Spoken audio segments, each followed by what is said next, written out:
اللهم صل صلاة كاملة وسلم سلاما تاما على نبي تنحل به العقد وتنفرج به الكرب وتقضى به الحوائج وتنال به الرغائب وحسن الخواتيم ويستسقى الغمام بوجهه الكريم وعلى آله. يا رب، كل سر مكشوف لديك وكل عيب لا يخفى عليك. ما أعظم شأنك وما أجمل ما نرى من واسع ملكك. يا رب، اجعل القرآن العظيم ملجأنا ودواءنا، واجعل حسن ظننا بك شفاءنا، فأنت ثقتنا ورجاؤنا. اللهم استرنا على وجه الأرض وارحمنا في بطن الأرض. اللهم اغفر لنا حين نقوم أمامك غدا يوم العرض. يا قريبا غير بعيد، يا صاحب كل وحيد، أخرجنا من كل ضيق إلى أوسع طريق، فأنت عوننا على دفع كل ما لا نطيق، ولا حول ولا قوة إلا بالله العلي العظيم. السلام عليكم ورحمة الله وبركاته. ازيكم حبايب قلبي؟ عاملين ايه؟ يا رب تكونوا في اتم صحة واحسن حال، ونهاركم كده يكون كله خير ورزق وهنا وسعادة وراحة بال ليكم ولبيوتكم واولادكم، اللهم امين يا رب العالمين. تعالوا كده بقى نبتدي فيديو كده كله نشاط وطاقة ايجابية وحاجة كده قمر. بصوا بنات، اول حاجة بعملها يعني على قد ما اقدر، يعني اما بيكون كده قايمة متنشطة زي ما انتوا شايفين كده، برتب اوضتي وبغير بقى الملايات وبظبط دنيتي كده ايه قبل ما اطلع منها. طبعا بعد ما الحمد لله ابتدينا يومنا بصلاتنا والاذكار بتاعتنا وكل حالنا كده تمام التمام، نيجي داخلين بقى على طول انت من نفسك هتلاقي فيه كمية باور كده وطاقة ايجابية عسل. تيجي داخله بقى ايه مرتبه اول حاجه في الحياه اوضه نومك، دي اول حاجه تظبطيها. ماما حبوك يا ناس. هما كمان بيحبوك. ماما نعم. انا خلصت كل سندوتش بتاع الشوكولات. اوكي يا حبيبي، الف هنا وشفا يا قلبي. تمام يا حبايبي، وببتدي بقى ايه افرش كده، بغير الملايه. هي الخداديات الحمرا دي مش بتاعه الطقم اللي انا فرشاه، بس انا بحب ايه اغير، يعني هو ليه مخدات بيضة من نفس الملاية، بس انا ايه هو في ورد احمر كده فحبيت اغير، يعني نكسره اللون شوية. هو كده بمسك اي طقم عندي، ولو عارفة اوفق عليه اي خداديات تانية او اي مخدات طويلة تانية بعمل كده، تغيير لعيني، يعني كأني جبت طقم جديد. فاهميني بعمل ايه كده؟ اللهم صل وسلم وبارك عليك يا حبيبي يا رسول الله. بس فاحنا الحمد لله دام ايدينا في حاجتنا مش هتحتاج ايه يعني شغل كتير. هو اصلا التراب اليومين دول والنهارده بقى، يعني شوفوا النهارده الجو غير طبيعي لدرجه ان انا مش طايقه اصلا السجاد في الارض. بقول لسه لبناتي عايزين كده ايدينا بايدين بعضينا كده نشيل كل السجاد بقى، وعشان انتوا عارفين اخواتي وحبايبي اللي متابعيني من زمان عارفين ان انا طول الصيف قاعده على السيراميك، يعني انا ما بفرش اي حاجه في الارض. في ناس بقى تقول لك ايه، لا احنا مش متعودين على كده، السجاده ما بتشال بتبقى الشقه مكركبه والدنيا مش متظبطه. فعلا والله، بس ايه هقول لك، انا مش شرط، يعني انا بصوا بنات، اي حاجه بحس بتطلع صهد، حرفيا بتطلع صهد من الارض، فمهما كانت هي ايه. فاحسن حاجه انا بحب اقعد على السيراميك كده. فالمهم بتفرشي مفرشك عادي وبتلمعي وبتظبطي دنيتك وكل حاجة كأن السجاد محطوط، هتلاقي الدنيا مرتبة جدا وتمام التمام وزي الفل. ماشي تمام يا حبايبي. فببتدي ألمع كده، لو في حاجة عايزة تتلمع بلمعها أنا. بس المشكلة عندي في البيت ده إن أنا أعتبر على طريق سريع، الطريق اللي أنا عليه ده مش أعتبر هو طريق سريع. فطبعا بقى انتوا عارفين اللي على طريق عوادم العربيات التراب اللي بيدخل لنا تراب يا بنات زي هباب، مش تراب اسود، اللي هو لدرجة ايه لو انا جبت حتى ابسط حاجة. لو ايه يا كوكي حبوهم يا جماعة ان احنا احنا شفنا البحر واكلنا ايس كريم، وكمان جبنا الكشافة جواه حلويات الحلويات كانت من طعمها مر، فرحت انا لعبت بيها. خلاص يا حبيبي، قلتي كل حاجة. ايوه كمان اوعوا تنسوا مشينا كتير ورجلي تعبت. هاي امي. يا حبيبي قولي اللي انت عايزاه. هي فرحانة يعني، فبتقول لكم ان هي خرجت واتفسحت وجابوا الحاجات اللي جابتها الله اعظم العزة لك يا رب، اشهد ان لا اله الا الله واشهد ان محمد رسول الله. ده الاذان يا حبيبي مش قرآن. فالمهم ايه، فبقول لكم ابسط حاجة بجيبها اللي هي مثلا لو جبت توكتين لكوكي بيض، الابيض ده ما بيبقاش ابيض يا بنات، بيبقى بعد كده رصاصي ما بينضفش. الستاير عندي بصوا الستارة البيضة لو خدتوا بالكم قسما بعزة جلالة الله الستاير دي متعلقة بقالها بتاع 14 يوم. بصوا لونها يا بنات، هي اصلا اتهلكت، يعني انا كنت خلاص شاريها قبل ما انقل هنا على طول، يعني بقالها بتاع 4 سنين اللي الستاير بتقعد عمر العمر اتهلكت. مش عارفة في ايه يعني من كتر الغسيل، لان حرفيا ما عادش لونها بيرجع زي الاول اللي هو اللون الابيض المنور القمر ده. لا لا لا ما عادش كده. فبجد تعبت من البيت هنا جدا جدا. فبتمنى من ربنا ان ربنا يكرمني ان شاء الله وانقل في مكان احسن ومنطقة احسن، لان المنطقة كمان ذات نفسها احنا ساعات بنبقى قاعدين كده ونلاقي ضرب نار ومشاكل بشعة لدرجة ان انا مرة لقيت فارغ الرصاص اللي بيضربوا بيه بعض دول لقيته عندي في البلكونة. يعني انا لو حد هبل كده يعني وطلع يتفرج يشوف في ايه الخناقة ايه، ممكن لا قدر الله يحصل مصيبة. انتوا فاهميني؟ فربنا المستعان. احنا بقى اليومين دول في بقى نقار وشجار بقى ما بين البنات وما بين بابانا وحسن، اللي عايز يسيب البيت واللي مش عايز يسيبه ومش عارفين يعني. لا وحسن ابني بيعشق هنا يقول لي لا الشقة دي انا بتاعتي، ما تفرطوش فيها، لو حتى انتوا هتمشوا امشوا ما تفرطوش فيها. ماما نعم يا انت عارفه حبيبي. بابا ملحقش ينام. معلش عشان كان نزل يفسحك، طب يعمل ايه. المهم هنا رتبت الريسبشن بقى زي ما انتوا شفتوا كده، هو اصلا يعني ايه كان محتاج ترتيبه بسيطه، الحمد لله بقى رتبته كده على قد ما قدرت وخليت الدنيا تمام. ووريت لكم بعد ما ترتب ندخل بقى على اوضه البرنس. اهو ربنا يا رب يديله الصحه وطولة العمر ويطول لي في عمره، احن خلق الله واطيب قلب في الدنيا كلها. سمسم ده ربنا يحميه ويكفيه شر ولاد الحرام يا رب، ويشفيه ويعافيه يا رب. مسكت كده الاوضه بتاعته، قلت ايه برضو هي زي الفل الحمد لله، يعني هي محتاجه ترتيب وهدوم بقى، تلاقي حاجه مرميه هنا تيشرت مش عارف ايه، فبظبط الدنيا كده. ولو في حاجه مش نظيفه بنضفها وبروقها. ما هنعمله ايه زي ما انتوا شايفين كده. ما عدناش بقى طايقين لا بطاطين، كل ده عايز يتلم والله يا بنات. بجد الجو النهارده كان صهد غير طبيعي، رغم ان الواحد خايف خايف يشيل بقى والشتوي ويطلع الحاجة، بس ما اعتقدش يعني، لان اصلا الصيف اتاخر قوي. يعني احنا عدينا اهو شم النسيم وعدينا الاجواء الربيع ابتديناها المفروض من بدري جدا، المفروض كان الجو. معلش يا بنات والله العظيم يعني الناس بتفتكرني ساعة التسجيل، طب ما انا قاعدة والتليفون مرمي جنبي محدش معبرني، اهو ساعة اسجل التليفون يرن. المهم مسكت كده خلاص، نفضت السراير وشدتها كده مكان نومهم وخليت الدنيا تمام التمام. نبتدي بقى ايه نظبط برضو هنا الكراكيب بتاعتهم وشواحنهم ودي، يعني ربنا يصلح حالهم. هشوف برضو ايه مش محطوط في مكانه هحطه واظبط كده الدنيا. ولو في تراب برضو هلمعه كده، يعني ابشع حاجة في الكون التراب ده، بجد اتخنقت منه. الحمد لله الحمد لله على كل حال. تصدقوا حتى الدواليب اللي متقفلة، النيش اللي مفيهوش خرم ابرة بلاقيه غرقان تراب، يعني ربنا المستعان. انا عارفة ان في اماكن كتير كده، بس انا في البيت القديم ما كانش عندي كمية البشاعة دي بجد.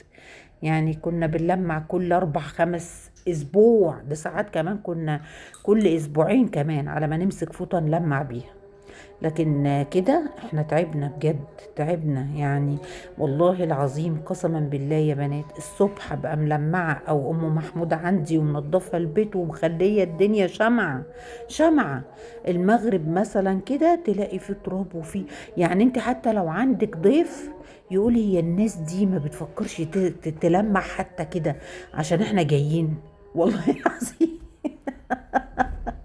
اللي هو ايه ده، انا بتحرج من كمية التراب، مش ممكن والله مقفورة حقيقي كده حقيقي، وببقى مقفلة ومظبطة الدنيا وكله تمام، وبرضه ولا حياة لمن تنادي. المهم دخلنا بقى على الاكل بتاعنا كده. كان عندي ديك بلدي محترم كده. اول حاجة هنشغل حاجة تسلينا، عشان انا ايه وقفتي في المطبخ دي ولسه الصيف جاي ما بيبقاش فيه نفس. فالمهم مسكت بقى الديك البلدي المحترم ده ورحت ايه، اللهم صل وسلم وبارك عليك يا حبيبي يا رسول الله، عطيله تشويحه بقى على الجنب ده وعلى الجنب ده، وخليته كده قمر. ولو عندك حته زبده بلدي اعملي بيها.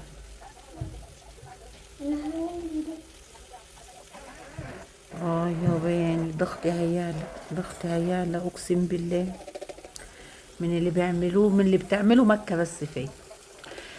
مسكت طماطمتين كده ضربتهم بالهاند بلندر.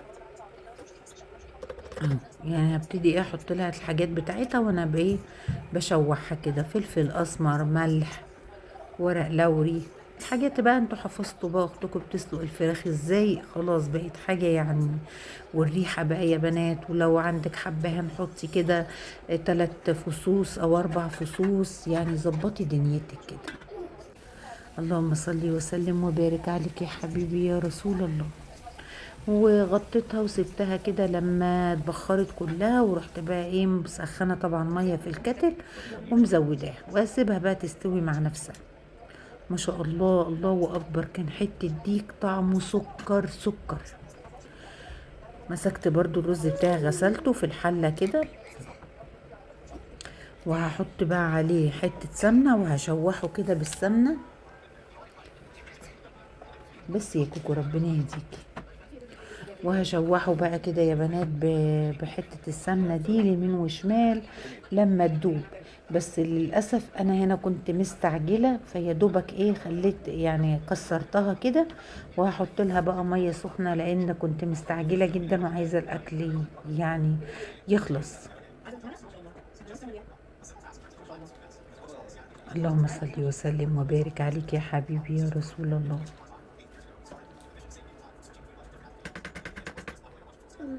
هنا طبعا انا بسخن برضو ميه على في الكتل عشان خاطر ايه انجز، يعني ينجز معايا الوقت. بصوا حتى ما لحقتش اشوح الرز بالسمنه، ضفتها كده على طول، وهحط الملح واسيبه بقى ايه يخلص مع نفسه، لان جعانين يا ماما دي كأن يعني خلاص الحرمان مفيش اكل، ما بياكلوش، لان جعانين عايزين بقى كل واحد ياكل وكده، ويشوفوا حالهم بقى، كل واحد اللي هينزل ينزل واللي هيقعد يشوف شغله وكده، فاهمين قصدي؟ فلازم اخلص بقى يعني وقت الغدا لازم. هنا كنت اتأخرت والله فعلا بتاع ساعتين، كل روقت البيت وظبطت الدنيا، وكانت جالي تليفون وقعدت اتكلم ساعة في التليفون، معرفش يعني ايه ده كله، نسيت نفسي. اهم حاجة ان المكالمة تكون في الخير، ما ترتكبيش بيها ذنوب، يعني مش مستاهلة خالص. اذا ممكن الواحد يا بنات قسما بعزة الله، يعني انا سمعت حاجات ربنا يعافينا يا رب. وطبعا كلنا كنا اغلبنا او الا من رحم ربي بقى، كان ما بيتكلمش على حد بحاجة وحشة، بس ممكن ايه وفي المكالمة دي ده فلانة عملت فلانة خلت. انتوا عارفين يا بنات لو بتصلي وبتصومي وبتحجي وبتعتمري وبتعملي وبتتصدقي وبتعملي بصي خير من السماء للأرض، ومجرد انك بتتكلمي كلمة في حق حد، يا دي النيلة السودة يما ضيعتي كل حاجة في الحياة، وما انتش هتوردي على جنة الا لما يجي الشخص ده قدام ربنا كده، وربنا يخلص حقه، يقول لي انت تعترفي انت قلتي كذا كذا كذا، وهو يسامحك او ما يسامحكيش انتي ونصيبك بقى، وياخد من حسناتك ويديله، ولو ما قضيتش كمان حسناتك من كتر بقى ما انت لكيتي عليه كتير ومن كتر ما انت عكيتي الدنيا، لو ما قضيتش هياخد من سيئاته ويديكي. يعني بصي ولا كأنك صليتي ركعة، حتى كله راح في التراوة. بسبب ايه؟ بسبب انك اتكلمتي كلمة. يعني تبقى واحدة اصلا منكدة عليك حياتك ومطلعة عين اهلك وقرفاكي في حياتك، وانت كمان يعني في الدنيا ما سابتكيش ولا في الاخرة، عشان انت بس بتتكلمي عليها. يعني لا رحمونا لا دنيا ولا اخرة. فعلى ايه ده انت تسيبيها لا لا لا، تسيبيها تتكلم مهما تتكلم. يا رأي ان شاء الله يا رب كل يوم تتكلم عليكي 10 ساعات ان شاء الله يا رب. كنت تتكلم كده طولها وعرضها، ده انا عايزاهم يتكلموا طولهم وعرضهم والله العظيم. وانتي ما تنطقيش ولا تقولي كان ولا ماني ولا عبد الحميد الزلباني ما تتكلميش خالص، اسكتي. انتي شجرة تقولي كده انا شجرة، لا تبرري لحد ولا ما فيش طاقة أصلا. هو في طاقة تقعدي تدافعي عن نفسك وتبرري وتنحري في نفسك ومش عارف ايه، وتفهمي فلان ده ان انت بريئة، وتفهمي علان ان انت لا مش كده ما اللي يفهم يفهم واللي ما يفهمش ان شاء الله مع عنه فهم. كبري دماغك، عيشي كده بصي شجرة والله العظيم. تشربي ميه وتنوري كده وبس، وتاكلي وتشربي وتنوري كده وبس، ولا تشغلي بالك باي مخلوق على وجه الارض. والله يا بنات ده الواحد بصوا اتعلم في الحياه دي كتير جدا والله بجد. وما أدراكوا بقى اما تكون واحدة كمان بتنتهك عرض حد، يعني أعوذ بالله الله أكبر. أما يكون حاجة زي كده أعوذ بالله، ده دي لوحدها نصيبة سود والله. فما تزعليش ان واحده اتكلمت عليكي، ولا اتكلمت على شرفك، او اتكلمت على اولادك، او اتكلمت على اي حاجه. ليه يا حبيبتي اتكلمي كمان، قولي كمان قولي اللي انت عايزاه. ده انا بصي هشحورك يوم الدين، هبقى انا كده بيني وبينك ربنا واقف كده يقول لي وانا هسويكي والله. ده انت المفروض تفرحي وتنبسطي ولو سرقاكي كمان يا خبر ابيض يا خبر ابيض. ده احنا بصوا هناخدوا حقنا تالت ومتلت. اهم حاجة ان احنا ما ننطقش ولا نفتح بقنا ولا اي حاجة، ولا تيجي واحدة كده من الملاعين تقول لك دي قالت عليكي ده مش عارف ايه. لا لا ده كذب وتكلي في نفسك. بصي على فكرة اللي بتيجي تبلغك بحاجة وحشة دي ملعونة اكتر من اللي قالتها، اقسم بالله ملعونة لعنة سودة، لان عكرت دمك وغيرت دمك ويعني عكننت عليكي يومك. لا اما تيجي حد يقولك على حد ان قال عليكي حاجة اوعي تستمعي له، قولوا له بص بقولك ايه، اللي قال بينه وبين ربنا يحاسبه، حسبي الله ونعم الوكيل. مش عايزه اعرف انا يا ستي، تقولي لها كده انا يا ستي مش عايزه اعرف، تقولي اللي تقوله، ربنا موجود وربنا مخلص الحقوق، وهو بصي بيني وبينها بس. لا تبرري لها المشكله ولا تسمعي منها ولا خالص. جزر هتستفادي ايه اما يتحرق دمك ولا حاجة، اقسم بالله ولا حاجة. هتكلف نفسك وهتبتي محروق دمك وانت بتعملي وانت بتعملي شغلك كده، بدل ما تفكري في ذكر الله ولا حاجة تعمليها خير ولا حاجة لولادك، هتفكري ان انت دي قالت دي عادت دي مش عارف ايه. فاهم حاجة ان مكالماتك على طول تبقى في الخير، تتكلمي وما تتكلميش كمان عن نفسك مع حد وعن بيتك برضو من ضمن الحاجات برضو، لان برضو ايه مش حاجة كويسة. فتتكلمي عن خير، عن حاجة هتعملوها مع بعض انتي وصاحبتك دي، عن خروجة حلوة، عن غدوية جميلة تعملوها وتروحوا تتغدوا في مكان، في جنينة، في بتاع، هي تجيلك انتي تجيلها، وفي وقت ما يكونش زوجك موجود في البيت ولا هي زوجها موجود في البيت، ما يشوفكيش اصلا زوجها ده ولا زوجك برضه يشوفها، لان النفوس ضعيفة كده. فبصي عايزاكي تعيشي ملكة مكبرة دماغك، مش عايزة من كتر تكبير راسك ودماغك. قد قامت الصلاة قد قامت مش الصلاة. عايزاكي هدومك الفتحة بتاعت جلابيتك تلبس راسك من كتر التكبير. عيشي كده بصي مسالمة في كل حاجة. تحفة. بالظبط كده. ولا اخت ولا تتكلمي على ولا حتى مع امك اللي هي امك اللي خلفتكم انتوا الاتنين، ما تجيبي سيره اختك ولا تجيبي سيره حد، ولا خليكي في الحياه كده ايه يعني بطيخه. عيشي بطيخه عشان تدخلي الجنه والله يعني العظيم. بطيخة بتعيش في الجنة؟ البطيخه بطيخة بتعيش في الجنة يا أمي يا ودي. لا مش بتعيش في الجنه، هي تعيش بطيخه. المهم طب يا أمي هي البطيخة هي مش بقدمين ناس تعيش على ربنا. لا هي الجنه فيها بطيخ ما تقلقيش. المهم طلعنا بقى الديك بتاعنا القمر ده، هنسيبوه يستهدى كده خالص ونبتدي بقى ايه نقطعه ونحمره عشان ده هيتقسم على العيله الجميله دي كلها. تعالوا بقى ايه رز اتشرب طبعا ونقلته على نار هاديه. تعالوا نعمله بقى حبه ملوخيه مزيكا كده. ايه الولا سمسم قلت له هات لي كيس ملوخيه، قال لي ماشي حاضر يا ماما. نزل يجيب لي كيس ملوخيه، جاب لي كيس الملوخيه ده هو شبه جرف بس مش جرف. جاب لي كيس كده ملعون حسبي الله ونعم الوكيل، والراجل يقول له لا خده ده على ضمانتي، اهو ده حسبي الله ونعم الوكيل.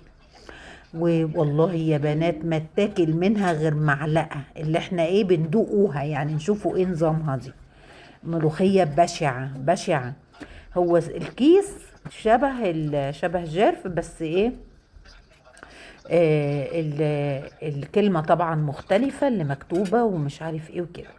فيعني المهم طلعت وحشة جدا جدا جدا جدا، اللي هو متفهميش انت بتاكلي برسيم. لا والله العظيم تصدقوا بالله لو برسيم هيبقى له طعم والله العظيم. كان حاجة كده مش مفهومة والله. طب كنت عملتي حبة ملوخية ناشفين من اللي جايلك من عند عمتك حبيبتك، ما الدماغ بقى ما كنتش اعرف ان الدنيا كده، ان هيجيب لي ملوخيه كده، مع ان انا قايله له هات لي بسمه او الملوخيه اللي هي جرفي دي، ولا على مش عارفه بنطقها صح اصلا ولا غلط، انا نسيت اسمها.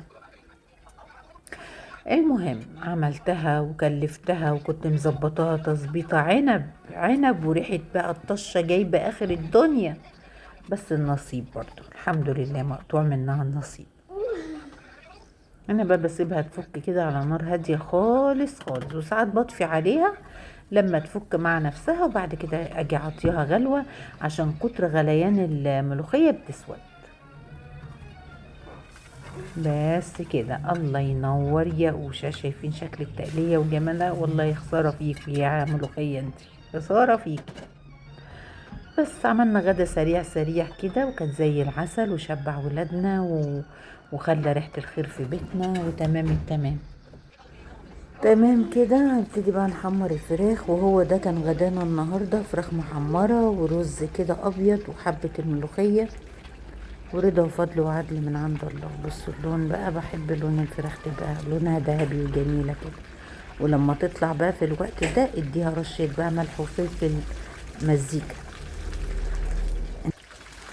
بس كده هبتدي بقى زي ما انتوا شايفين اطلع الفراخ، واول ما بطلع اي يعني القطع بتاعتي كده بدي رش عليها رشة ملح وفلفل، بتديها بقى طعم تحفة كمان.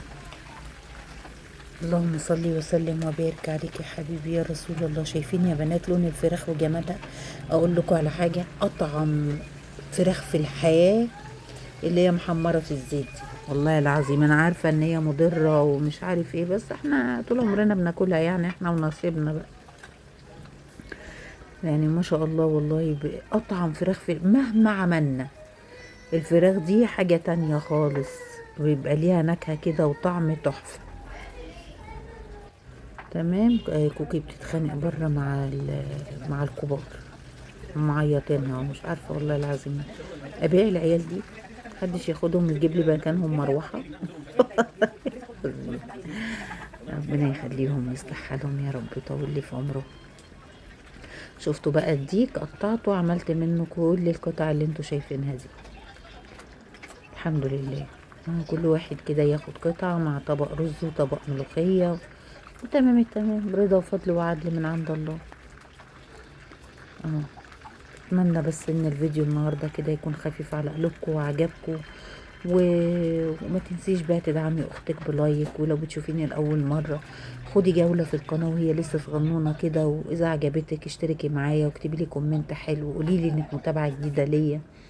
وتسلم لي كل اخت فيكم معايا من قبل كده، تسلموا لي كلكم على راسي. ربنا يا رب يجبر بخاطركم زي ما بتجبروا بخاطري. ادي بقى الغدا بوريهولكم، ملوخيه ورز وفراخ، غدا مصري اصيل، احلى غدا في الدنيا. الحمد لله، ربنا يديم علينا النعمه، وبألف هنا وشفا على قلب ولادي وقلوبكم يا رب يا حبايب قلبي. اشوفكم في فيديو جديد ان شاء الله. باي باي.